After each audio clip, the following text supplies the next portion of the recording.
Welcome back, gamers and gentlemen. My name is Kuma, and today we're going to be talking about 3 games that influenced our gaming tastes. Before we get into our lists, I'm going to go ahead and introduce our guest for the day, my co-host, as always, Kibbles. How you doing, buddy? Hello again, Sean. It is good to be back.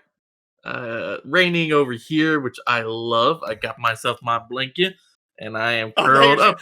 I thought you were like, lift up your shirt. You're like, it's raining. Raining. It's raining. Like, solar flare. It's not. This is not Splash Mountain, Jeffrey. You can't do that. Oh. Wait, you can do that on Splash Mountain? What did no one tell me? Oh, yeah. Have you not? Gabriel Gracie's did it. Do you not hear?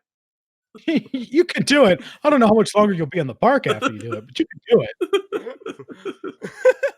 But also joining us today is a guest from the Gamer Rassilon podcast show. You might have seen that. Ben, how you doing? Hey, I'm doing all right. I've also been enjoying the weather. I work from home, and I actually live in I think it's called an apartment. So I have a roof. Call it a flat. Okay. Yeah, but either one works. Yeah, but we have a roof, and it actively keeps the rain out, which is actually really cool. I'm writing this down. How do you spell it? I think it's ROOTH, but you might want to double check that. Got it. Yeah.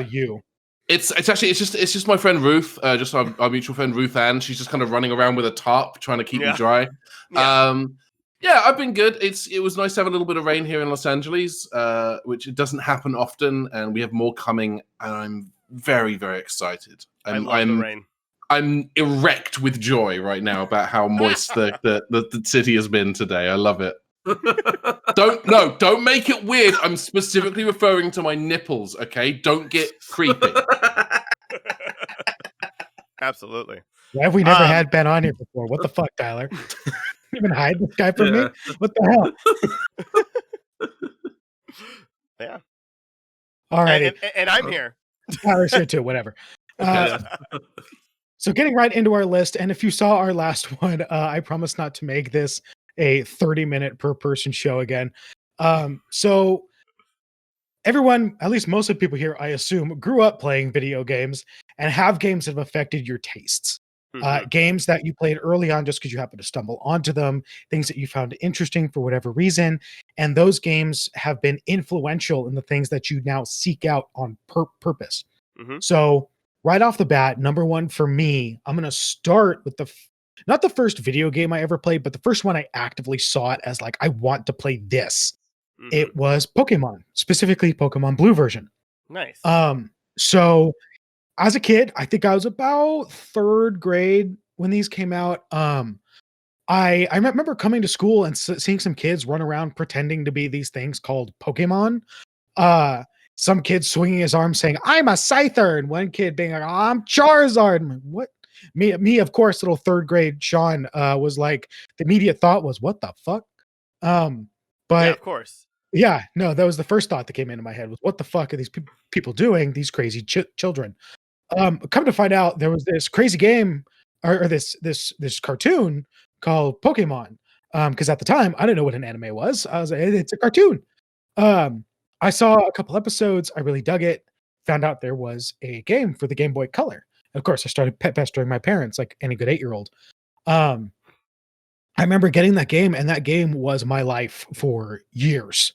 All the cool creatures, the fact that you could collect them, you had to fight your way up. At the time, I'd never played an RPG. I didn't know what leveling was.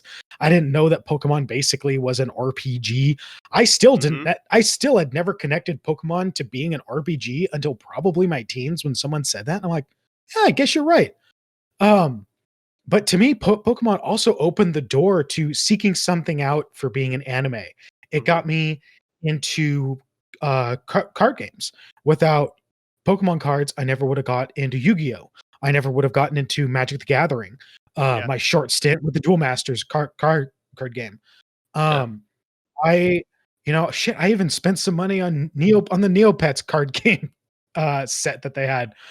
Just because you're the one person who did that. Congratulations. I didn't even know there was one. I played some kid at Toys R Us once. You know how much they're worth? No. You have to pay people to take them. That's how much they're worth right now. Take these off my hands, please. Pokemon to me, it definitely. I mean, I still play Pokemon. Anytime a new generation comes out, I might be a little slow on the uptake, but I almost always update. There's I've never missed a gen. I haven't watched the cartoon in a long time. Have never really got too deep into the Pokemon card game, not like I did with Yu-Gi-Oh, and especially not with Magic. But it definitely started putting me on that road. That would become an anime fandom, that would become a card player. My next game that really affected a lot of my gaming taste was Final Fantasy X. Now God, this again. Okay. I had never heard of Final Fantasy until I was at a friend of mine's house and he was playing 10. I didn't know what the game was. I didn't know what the franchise was. Um, all I saw was this really cool looking fight sequences, these fully, talking characters, and at the time it's so lifelike. Graphics still aren't bad today, but still. Looking back, Final Fantasy X for me really opened up that world of traditional, JRPG. The traditional grinding and leveling system. I still think to this day that For the you, turn-based right? combat. What? For you though. For Right? me. Yeah. Okay, for, good. For me. No, I was like, there's 9 other Final Fantasy games that did the same thing. No, because like the turn-based combat system to me is still like my preferred combat system in any RPG. Yeah, Um, same. the active time battle system in something like Final Fantasy VII, I like it, but to me, until you get into the groove, it's almost a stressor because you're like, oh god, time's going by. What the hell? Final Fantasy X-2, you did the same thing. It also had the ATB system, although a little more dynamic. But I just liked the tacticality, not a word, but it is in this moment of the strategery. That's a good. Thank you, Ben. The strategery of Final Fantasy X, being able to see your turn order, know how different spells affected it, being able to plan out your attacks, getting to see these characters that actually had these fleshed out stories, and weren't just these side people in a game that didn't matter, like something like Pokemon. Pokemon stories haven't mattered in a long time, arguably still don't, but at least have gotten better. And really kind of like taught me that games can have these deep epic stories in addition to the gameplay. Finally, I think the other big one that's really affected me is World of Warcraft. Now I don't play WoW anymore because I recognize that I have a problem. I'm actually, if I can get myself to sit down and actually just do it, I've been collecting opinions from people that have problems with addiction because I recognize I had an addiction problem with WoW. Oh wow. But I'll get into that in the article that I eventually sit down and write. But when it started out, WoW to me was this whole different kind of game. It was this huge world, quests everywhere you looked, nothing, something new to do around, every other mountain range, all these different characters and storylines and abilities. And the biggest thing it opened up for me was socialization through gaming, because I didn't play multiplayer games. Really, I might go to a LAN party now and then, but I never played online in any game until WoW. So opening up that world of, there's other people. There's not just other people that play this game. There's other people that are going to play this game with you. They're going to help you. You're going to go on these adventures together. You've got this system of constantly leveling up, constantly getting better, constantly improving. It's something to do when you have downtime. It's something to absorb yourself into, which eventually became a problem for me. But at the time when I started, it was this whole new experience. And to this day, I will still dip my toe into most MMOs just to see what they're like. I've played Guild Wars 2. I've played Star Wars: The Old Republic. I've played RuneScape. I've tried all of these other games, and while I still try to avoid those really heavy investment MMOs because I know I have a problem, it's still something like Valheim. I love Valheim. You probably wouldn't, not really a traditional MMO, but it still kind of tickles that itch a little bit. Yeah. Because there's still a progression system. You're still playing with friends. But at the end of the day, there's nothing in there that's going to like toxically grab me like I know an MMO is going to. So it's safe for me. It's kind of like, if I can, if you have a problem with alcohol and you drink a virgin drink, you're like, there's nothing here that's going to hurt me. It's just a taste. But it's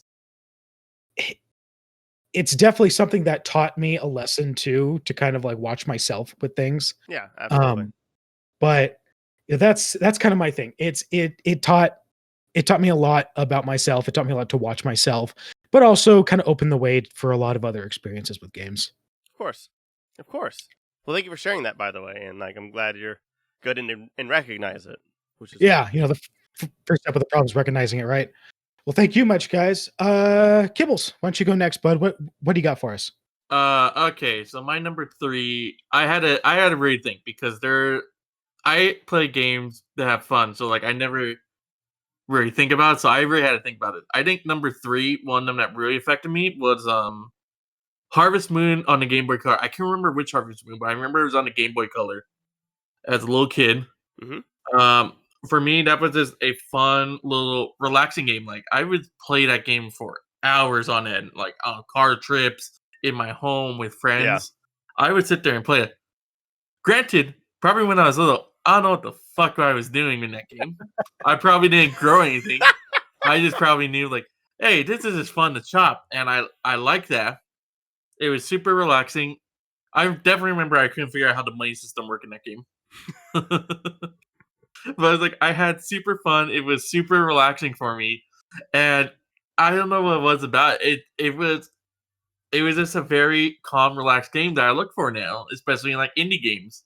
Which got me into like future games like Stardew Valley or other games where it's like here's like resource management and you can just watch your progress grow and grow over time.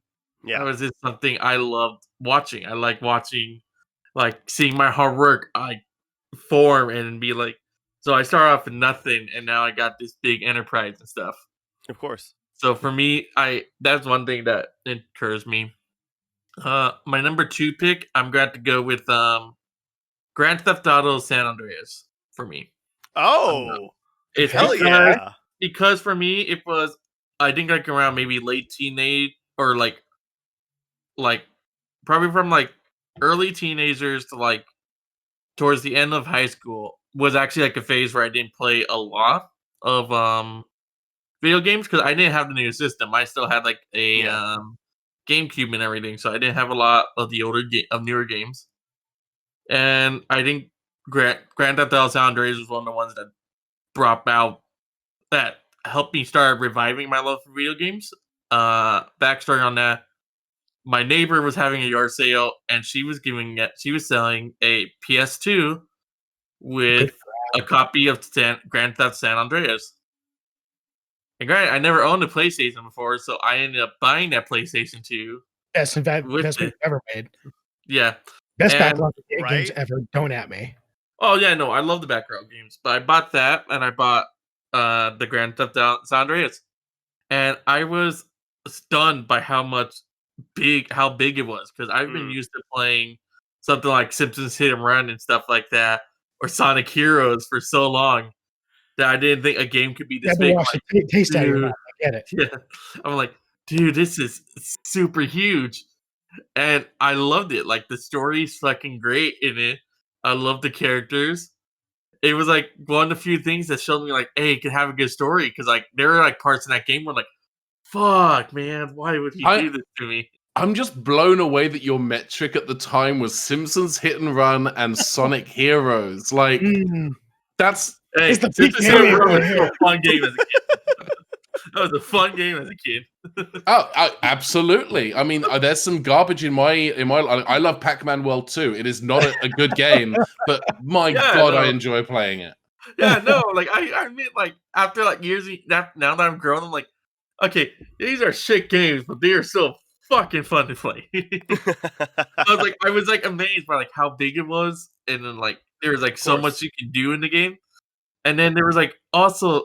Like, I think that was when San Andreas to start, like, putting in, like, mysteries. Like, it was around that time where it's like, there's that Bigfoot. That, Bigfoot's there's a Bigfoot in the game, yeah. Or and is then, there? Yeah. Find out next episode. What do you think this is? Red Dead? Yeah. It was But yeah, it was like I was so invested into that game, and I've replayed it so many times. I unfortunately lost the copy. I let it borrowed from one of my brother's friends, and I never got it back. It's been like 10 years. Don't never lend out a game when it is when it is 10 years ago, because you're not getting it back. Yeah, 10 years, no. 10 years ago is a bad time to lend out games. Yeah. I lent out. No, I'm still angry. I lent a coworker a copy of Resident Evil 2 on the PC, like the PC version of Resident Evil 2. That has so much additional content baked onto the disc. You can view 3D models as concept art. It is, in my opinion, the definitive version of Resident Evil 2. This is the original Resident Evil 2, by the way. This is not the remake. This is the OG Resident Evil 2. I lend it out. That fucker quit his job the next day. He got what he wanted out of you. He only worked there for the game. What a heist! Like, yeah, I'm gonna get in. I'm gonna work for this company that sells business directories for the automotive industry. I'm gonna steal a single copy of Resident Evil 2, and then I'm gonna walk away. My original Kingdom Hearts, somebody took it and we were in a play together, and somehow they put it in their backpack, and they got makeup that's still all in it, just a bunch of makeup all over it, and I still have it. The disc doesn't work, but I still have the original everything. That should be fine, right? There's that little square section in a PlayStation 2 game case that's designed for you to put a compact in there or something, right? Right. Yeah. Right? Yeah. Also, I have the disc, it's just not usable now because the makeup messed it up. Ben, I will do you one better. My girlfriend borrowed an Xbox 360 from one of our coworkers. We no longer work at that store. Wow. Dude. Wow. Your girlfriend's the friend. She's that friend. Does your girlfriend have my PC copy of Resident Evil 2? She does not own a PC, so probably not. What if this is a quantum leap situation where they're just borrowing games from someone, quitting, and then leaping into someone else's body? It's the greatest crime. It's the ultimate con because you can never find. Because by the time they've already stolen something, they've already leaped onto the next body. Exactly. It's like you're saying there's like a black market of people that they borrow games from people, then they leave, and they're like, we just sell them back on the black market. It's like okay, Al, why am I here this time? Ziggy says you've got to borrow a copy of Bubble Bobble on the NES on Wednesday, and then leave the job by Friday. This is going to be tough, but I think I can do it. Thursday at the latest. Yeah. Oh my god. It's like modding in real life. It's like real life modding. Yeah. It is. All right. So I never got that game back, but I still love that game. I'm still going to try to find myself a copy of it. I still love it. It didn't age the best, but it's still one of the funnest games I ever played. Oh, the only Grand Theft Auto game that has aged well is Vice City. And that's only because the 80s were just like that. Yeah, that's just the 80s. And then my number one choice has influenced all my recent games I bought, and that is The Witcher 3 Wild Hunt for me. That is one. That's a pretty recent game to influence taste. It's very because there's so much love and care and detail into the game that I'm still learning about. As even though the game's been out for 5 years, first off, I want to say it's a very beautiful game. It's every place is very. It's very different, and it's going to age really, really well. You got my girlfriend's playing through it right now. It's pretty. Yeah. You got the Viking setting islands of Skellige, to the northern mountain wilderness of Kaer Morhen, to the slum cities in Novigrad, the swamp. Is this the song? This is an Ian Dury and the Blockheads song. Are you going to start telling us to hit you with our rhythm stick? It's great. All the way. And it goes all the way down to the fairy tale vineyards of Tucson. No, I get it. From the gates of Montezuma to the shores of Tripoli. I get it. Yeah, went all the way to the shores. But it's a very beautiful game, and it was this. I fell in love with the company because it's very beautiful, and also at the same time they put so much care and detail into the game. Even into minor characters, they put details. There's a mission where you run into a guy in Novigrad. And he's an NPC. You only do one thing, and that was it. But it's hey, I want to go to Skellige and get this rare black pearl for my wife. And you agree, okay, I'm gonna go do it. You go all the way to Skellige, and then you go diving for the black pearls. You get the black pearl, you give it to the guy, Jack But Sparrow. it's like, Yeah. yeah, you give him the black pearls. Like, oh, okay, I'm going to pay you. I'll meet you back in Novigrad. I'm going to give these to my wife. So you go all the way back to Novigrad. Like 2 days later, you find a guy that you went there. Like, hey, I'm here to collect my reward. And, oh, okay, here's your reward. And then you asked him, how's your wife? I'm like, the truth is, the real reason I had you do this is because my wife had dementia, and she always wanted the black pearls. And I was hoping it would bring back her memories and help me, like, help her remember me, because that was the one thing we all loved. It didn't work, so here's a coin and have a good day. Wait. So why did this game, like, so from here on out, like, how did this game influence you on how you're gonna buy or play games? It's the level of details, but also the story and characters themselves. Like, they put so much character and detail into that one lone NPC. They didn't have to. He was like a one-off thing. He wasn't like like important to the main story. He's just a random NPC you found. But they gave him like an entire story into that one mission. I'm like, hey, here it is. Like, you're doing this because I'm trying to cure my wife's dementia and hoping this will remember her. Yeah, absolutely. So that's like a main character. And then everyone, So go ahead, Sean. So basically, this game hasn't influenced you so much as it's ruined you. Like, you've because I know what you're talking about. There's a quest that my girlfriend did. She just stumbled on it.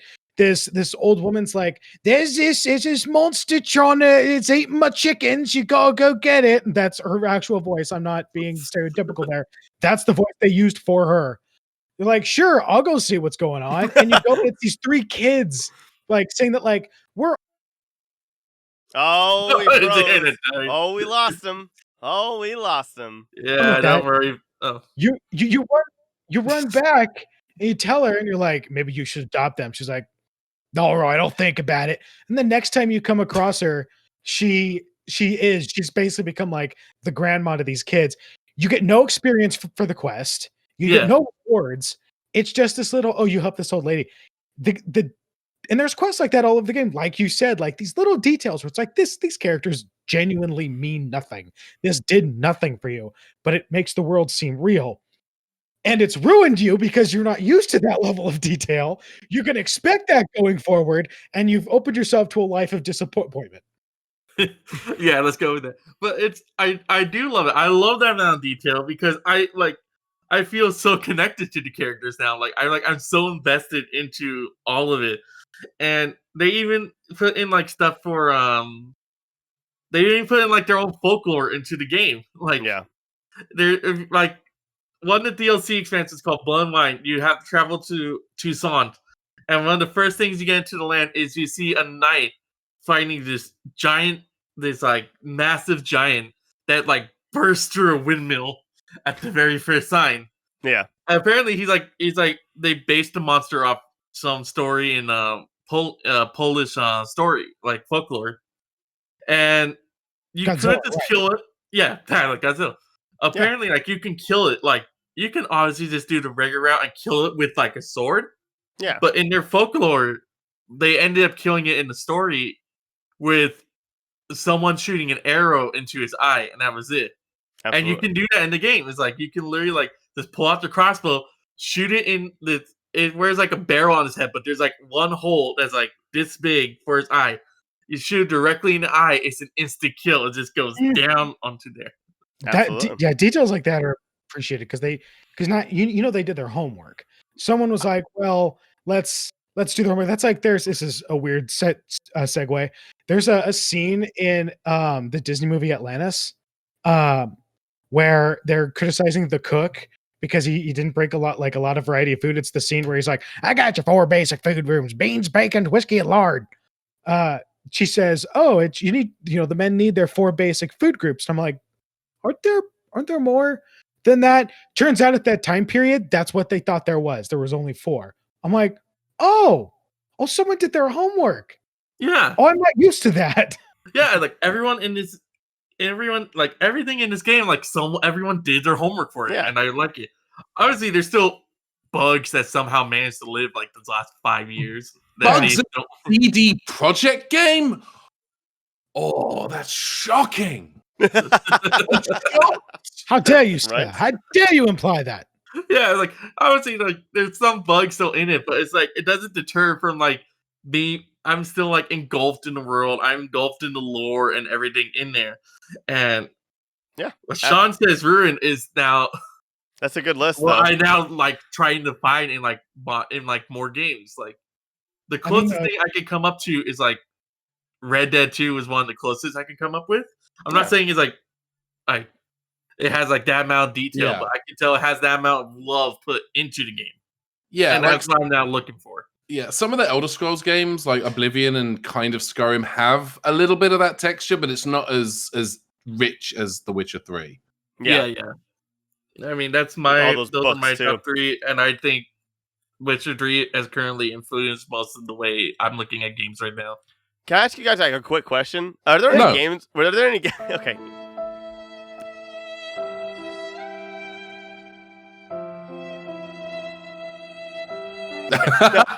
Sit down. Shut up, Tyler. Whose show do you think this is? Are there any of those games Clearly it's mine. where you just go back to an NPC just to see how they're doing? You're like, they're going to have the exact same dialogue as before. I just want to go and see them and be like, I see you and I came back for you and walk away. I will do you one better. Pokemon Gold and Silver, you can get phone numbers from certain characters, and they'll just call you up and be like, hey, how you doing? I almost caught a Poliwhirl the other day. My Rattata's big and strong. Well, bye. Billy on Route 10, yeah. Yeah.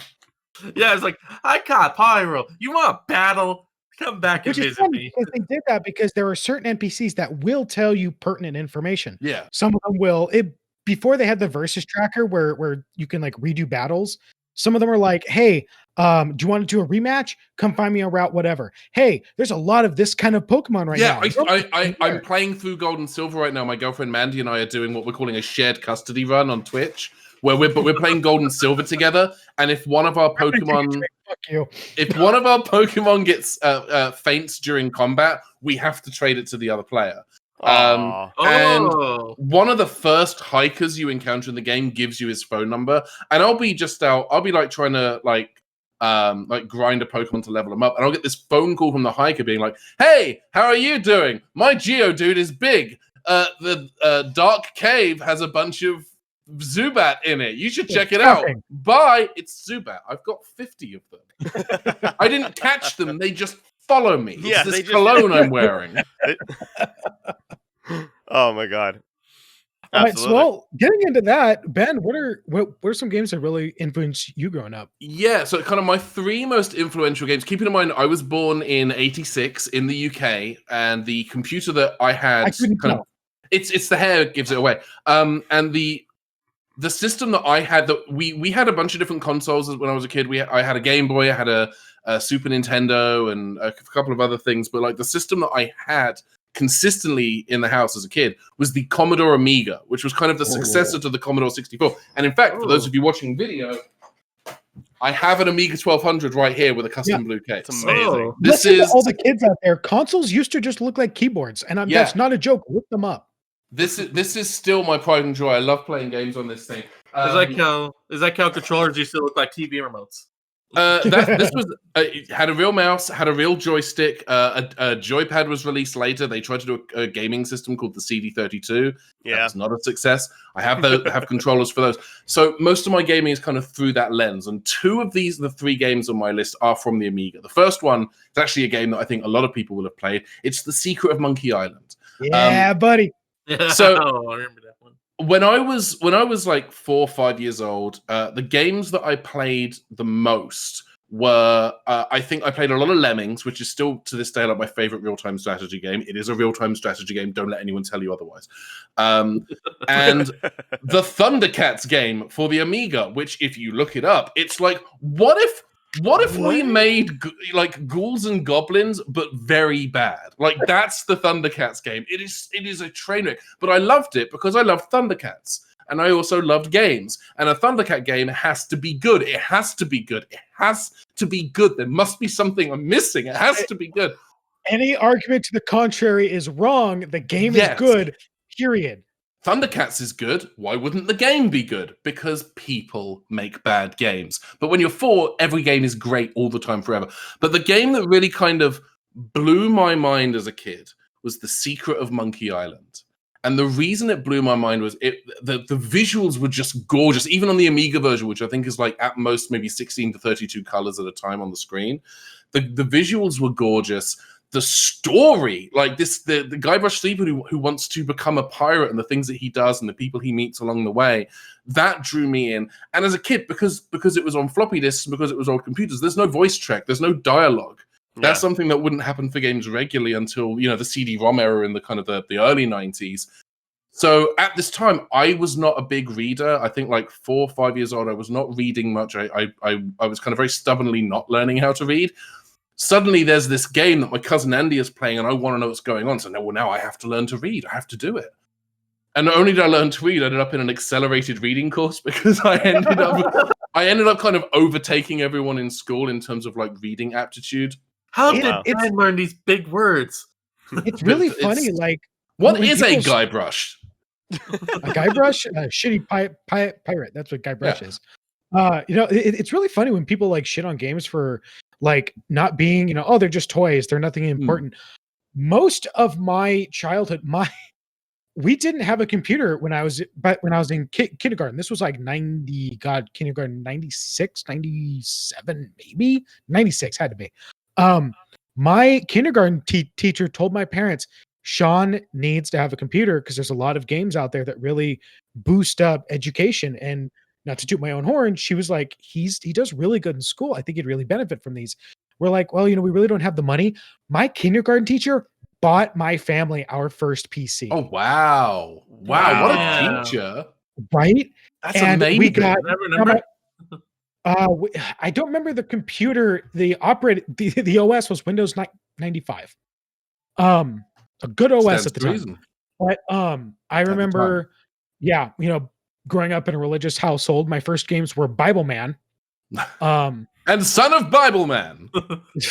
Bible Man, who could only replenish his powers by praying at an altar, and could not attack or defend unless while at said altar he remembered the prayers that call God's word the sword and shield. It was a very ham-fisted game. I want to speedrun it now. I need to speedrun it. Oh my God. God. Then there was also all the Jumpstart games, like Jumpstart Third Grade with Botley Mystery Mountain, which is the best game ever made on that era. Don't at me. Those games, like 100%, like you said, like they were the reason that like all through elementary school I did a lot of accelerated programs, because those things, you're like, shit, I want to learn how to read and how to do all these things better because they're going to help me complete the challenges better. Yeah, but more to that point, like The Secret of Monkey Island was the first game I played that, there's actually like, there's a narrative to this. It's not just, I need to finish the level and then I can play as the next Planeteer in the Captain Planet game. It was literally like, you have to follow the story to find this item and do this thing and speak to this person to get the rubber chicken with the pulley in the middle to get Meat Hook to join your crew. And it's like as a kid, it was like, games can be this. Games don't have to be punch, punch, bang, bang, zoom, zoom. They can be about people and they can have a story and dialogue, and someone's job is to write that dialogue. I think I want to be a writer. Like that's like Monkey Island is like this of my writing career. It is the spine of my writing career. Monkey Island is my Star Wars. It is the thing I obsessed over as a kid. It's the thing I drew doodles of. There were no action figures or like books or anything for Monkey Island, so I kind of had to like make up my own stuff. And I've played every game in the Monkey Island series up to and including the Tales from Monkey Island that Telltale's put out a couple of, about a decade and change ago. So Monkey Island is kind of the kind of first game. I'm doing these in release order, by the way. Absolutely. Okay. The second game is a turn-based strategy game. Tyler already knows what it's going to be. It is Worms. Yes. Worms originally came out in Europe in time for Christmas 1995. The version we got the Amiga version in January of 1996. I know this because it was a present for my dad for his birthday, and I spent more time playing it than he ever did. That's like every kid when you're little. That's every kid. Your dad gets a game like, I'm going to go play it. Yeah, I would never have bought King's Quest 3 on my own, but I spent a lot of time playing King's Quest 3. But Worms was I played a lot of games. I played a lot of platform games. I played a lot of puzzle games. I played a lot of strategy games. One of my favorite other strategy games is Cannon Fodder, which again, a fantastic real-time strategy game. Don't at me if I'm going to steal people's words here. Worms was one of the first games I remember playing where this is a set level. This is a set arena where people are fighting. The maps are randomly generated. It was the first game I remember that wasn't a story-driven game like Monkey Island, like Sam and Max Hit the Road, that had a sense of humor about itself.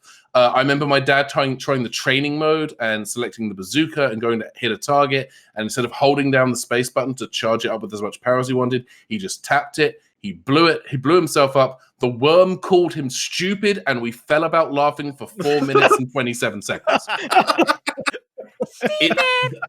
Worms is it's one of those strategy games that is it's simple to learn and difficult to master, and the fact that it's one of the greatest turn-based strategy games ever made, in my opinion. And the fact that there have been a number of different sequels. The most recent one is kind of a real-time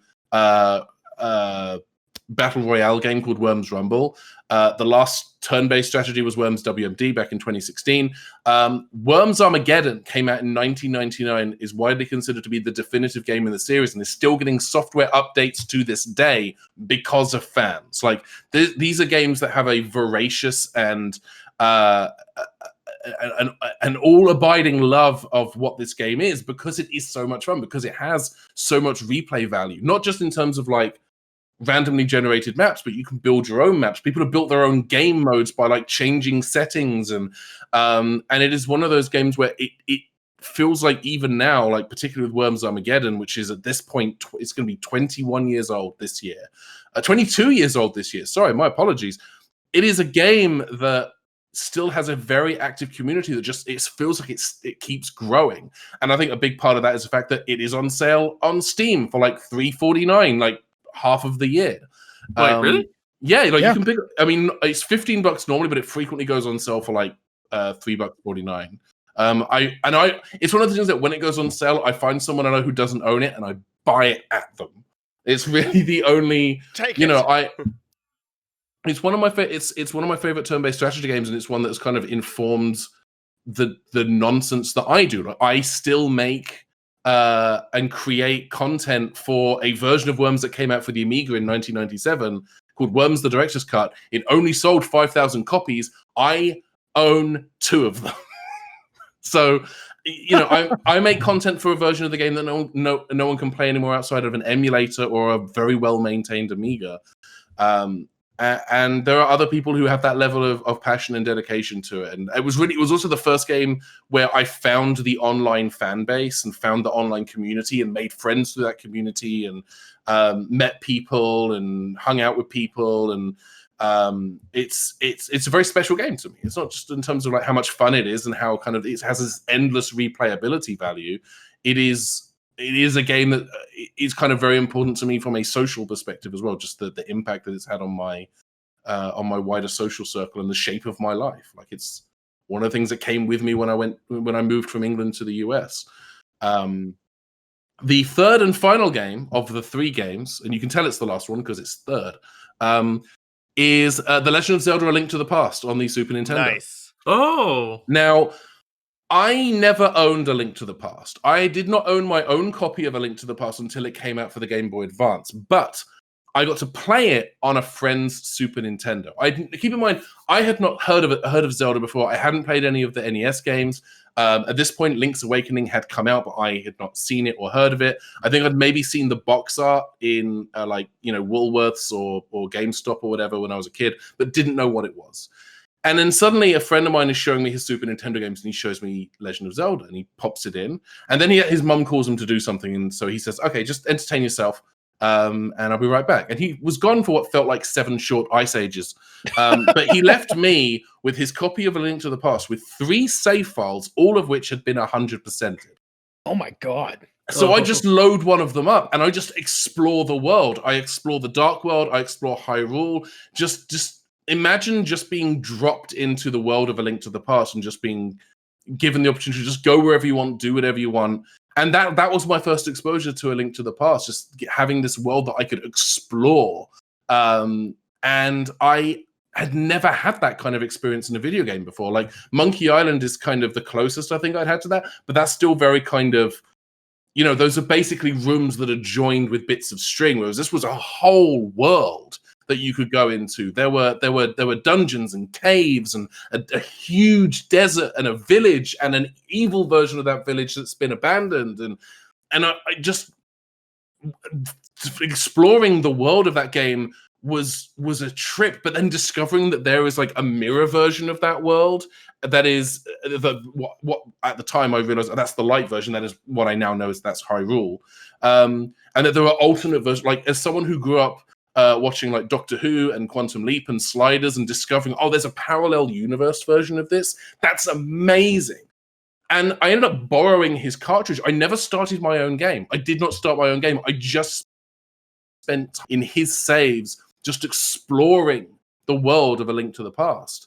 And when I did eventually get my own copy... Wait, did you ever give his back, though? No, funnily enough, I quit the job that we both worked at together. No, that's not true. No, he did get his copy back. I moved away. I still have it right here.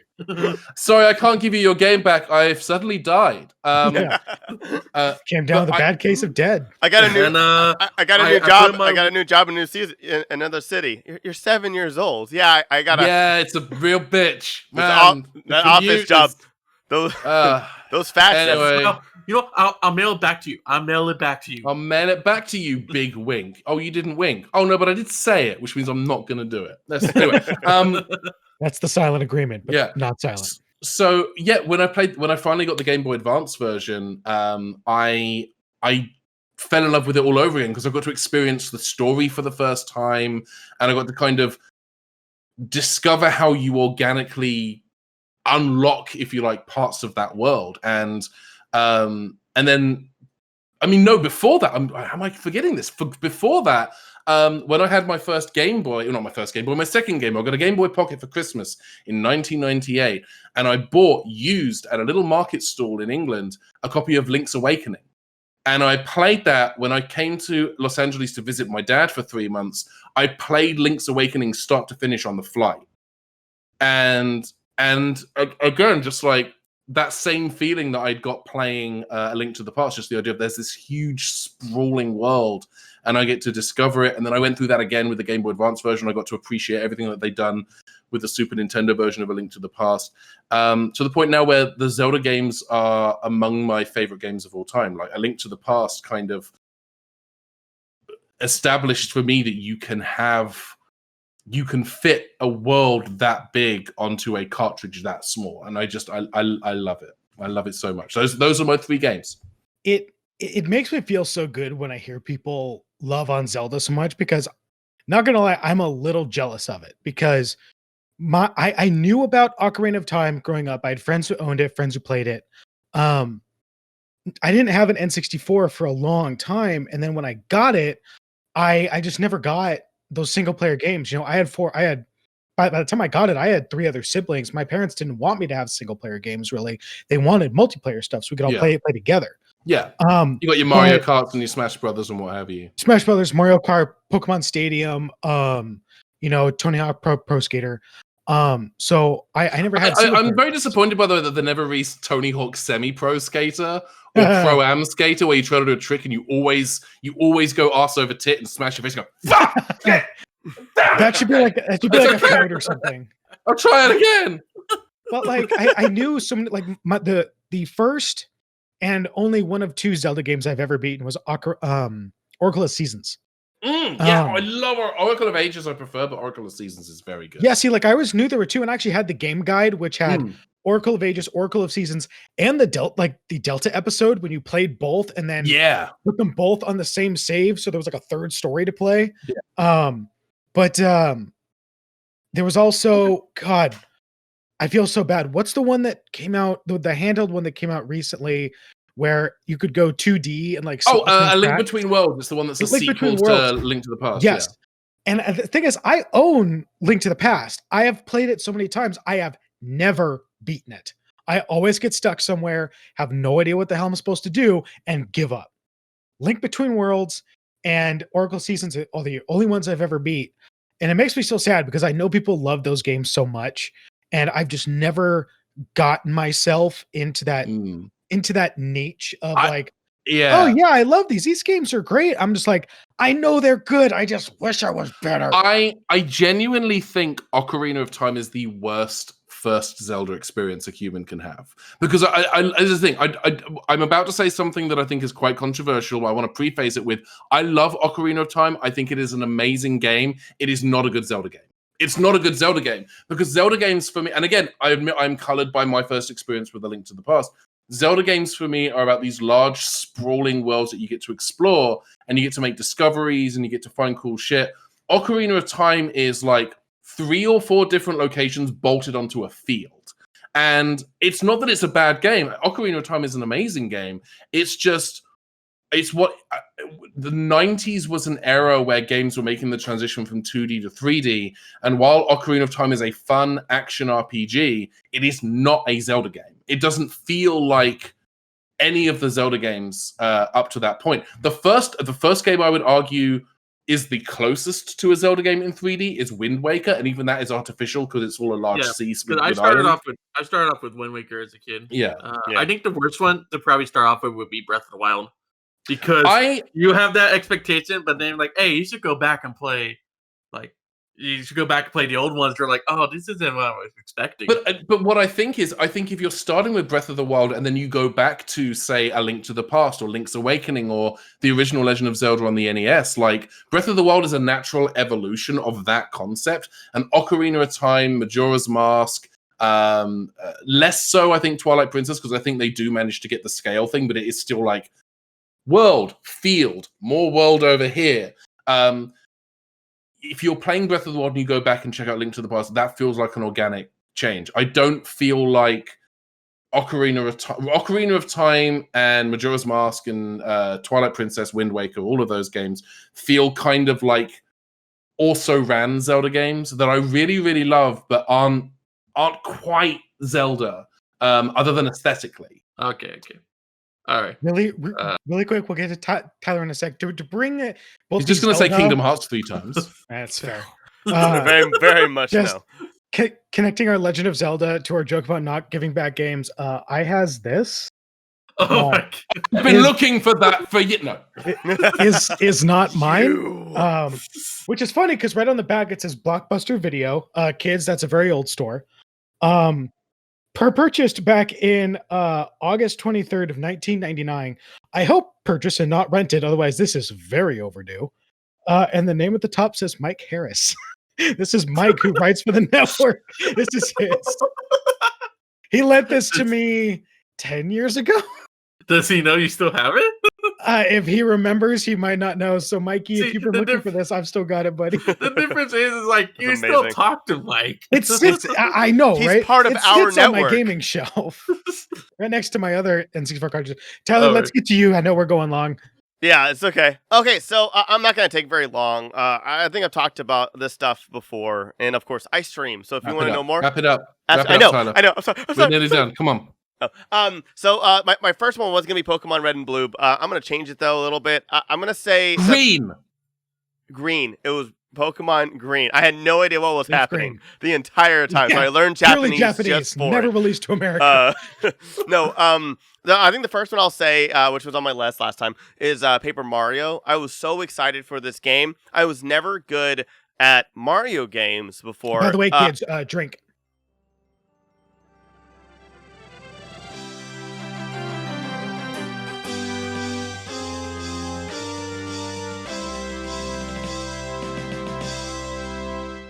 Yeah, right? Tyler said Paper Mario. But I'll say Paper Mario because I did a lot of research beforehand. I read every single issue of anything to prep for it, and it still delivered. And I think for me, it has this whole thing where, like, if I do a lot of research and a lot of love and stuff, it opened the door for not only having a 3D RPG game. This is essentially before, like, because I didn't really, I guess this will be after Final Fantasy VII, but, like, I didn't have anything PlayStation. So my first, like RPG, Oh my god, what is it called again? Oh my god. Turn-based? Turn-based. Turn-based game was like Paper Mario, and because I got my N64 way later on, and He's had it for nearly 4 months now. Yeah, it's crazy. And so You guys heard of this game called Pokemon Stadium? It's wild. It's a fantastic. You guys, Quest 64 might be the best new game. Do not trip. Quest 64 is a genuine club banger. No, I played it years later on an emulator. It was fantastic. But anyways, so Paper Mario will be my number one because of not only just the research and like looking into it. It was the first time of me like actually like as a kid looking up news for this upcoming game and everything. I just loved so much about it. It was so crafty and cool and different. And so it would definitely be that one. The second one, what influenced me and like how I play games now I would honestly say Persona 4, the original one. Persona 4 is the first game where I actually like really cared about the soundtrack. There are a lot of games out there that had fantastic soundtracks, but when Persona 4 came out in 2008, I was in college, and it was the end of the PS2 where I didn't get a PS3, and they kind of like got me like really excited to go back to a PS2 when Xbox 360 was and the Wii were well into their life, and so. It was really cool for Persona 4, not only with the soundtrack because it came with it, it influenced me because now I really look for games that honestly has like really immersive soundtracks and something that I actually can use to study, to focus, or do a lot of other things. Because nowadays I go to when I'm editing our videos or our podcasts and stuff like that, I always have video game music in the background because I'm severely ADHD.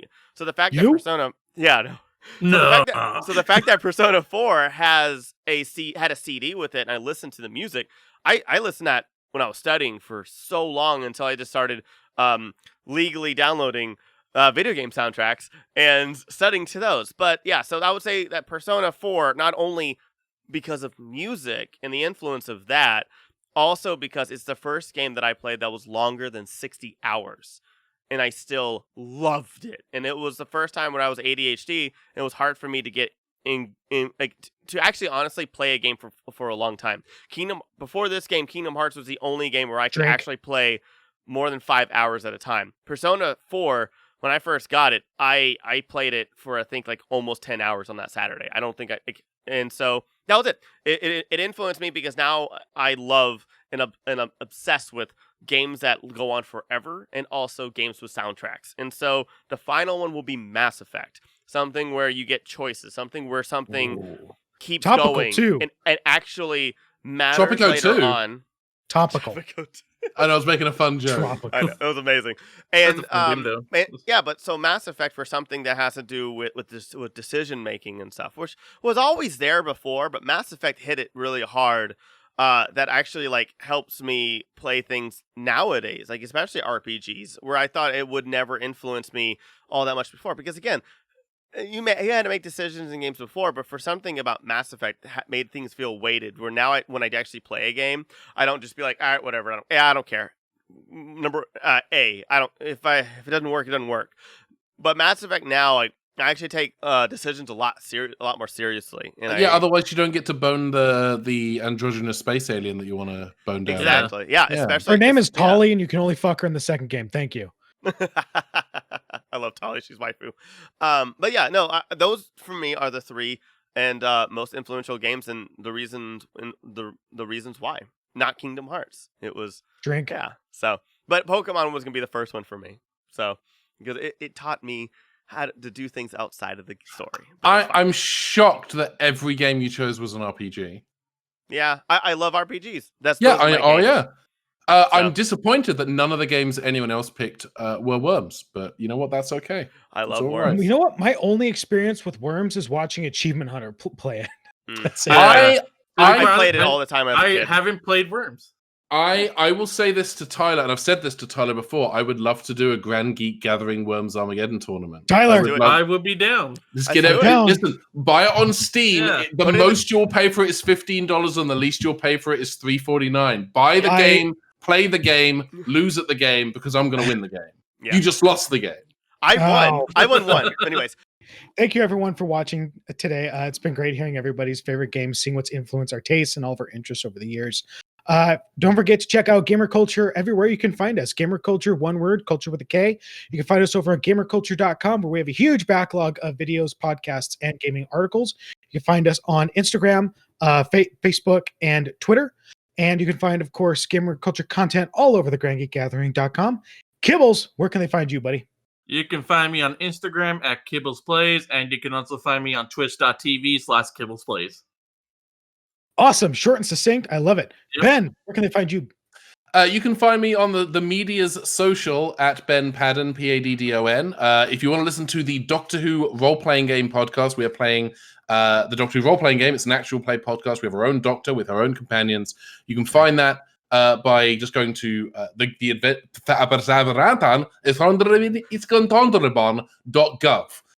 Or if I'm not tripping over my tongue, you can go to Adventures in Time and .space, or just search for the Game of Rassilon in your podcasting apparatus of preference. Tyler, take us away. Thank you for listening, and you can check out all of our shows and offerings on thegrandgeekgathering.com, or you can also subscribe here and see all of our videos, or follow us on all the podcast apps. But on our website, we do have other videos, podcasts, and articles. We can also follow us on Instagram, Facebook, Twitter, and we have our own Discord, so let us know if you want to join. And I stream on Twitch. But yeah, thank you again. Come join the gathering, wear a mask, have a great weekend. GGG. GG. And stay cultured. And stay cultured. Keep forgetting to do that.